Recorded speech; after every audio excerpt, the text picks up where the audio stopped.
even after we train them in conflict resolution, you don't expect some of the stories. Like, say, Mike, they went to his family home, they rustled cattle, and they killed one of his nephews, and his brother was harmed. And ultimately, instead of going into retaliation, which is the norm, he went in and tried to negotiate a peace between his family and the other group, and was able to achieve that. We work in transformative peace building, where by the act of working on your peace building skills, you also are transforming your inner life to the degree where you're able to sustain and handle what he had to handle in dealing with his family, dealing with his own loss and pain, and trying to bring two communities together at a time when the country is really in a civil war.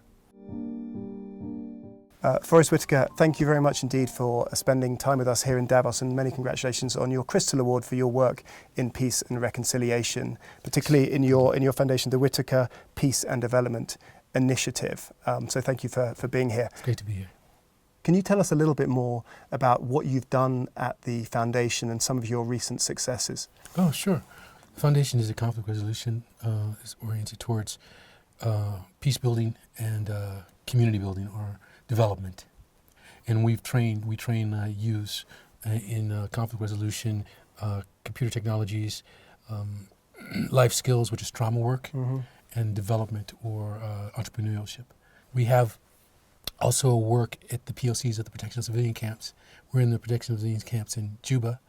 We work with about 3,000 youths there in youth through sports. We train them in psychosocial skills and in football or soccer. Oh, wow, okay. Yeah, so that's a really strong program. It's been working very well, and actually FIFA just certified a number of our youths there. So that's been exciting for them. And how are they getting on in the football? Any successes? Oh, they're doing well. Actually, you know what? There were some guys coming to try to do a documentary about us, and so they came in and they were watching. There was a big football match, they had, in the national level, and the winner, he didn't know, he was just shooting it because it was our group, Oh, nice. So it's like it was very exciting. We also have a Cinema Through Peace program where we work, and that program is a dialogue-oriented program. But our main program is the one I described. We started in Uganda. I had been working there. The president wants to see you now.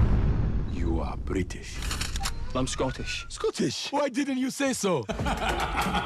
This is the sort of man. And I started doing some work on the ground with an organization called Hope North. So we decided that, we had the right proper relationships on the ground. We had already established them, that this was the place to begin. Initially, I started working there with child soldiers. So we worked there, and I noticed that a lot of the youths that had been coming into us were coming out of the South Sudan. And UNESCO, who I was working with, asked me if I was interested in doing some form of a program in the South Sudan. So I decided that this was a perfect time. They had just become really a nation, 2011, and we went in, hopefully to support that. We went in Jonglei State because I thought it was the most vulnerable position there, and unfortunately that's where all the fighting really broke out. But it was kind of a great affirmation for us because our youths started to act as an early warning system, bringing each other to safety. And we've been there ever since. We've been there now going into our 4th year. And are you actively involved with the people in your program? Oh, yes. You get out? Oh, yes. I'll be going back to South Sudan second week of February. But in its inception, I would go like 4 times a year. And I work on the workshops, and I was working through the workshops. And how does this, does your career in Hollywood help in what you do, or is it very much just a very separate part of your life?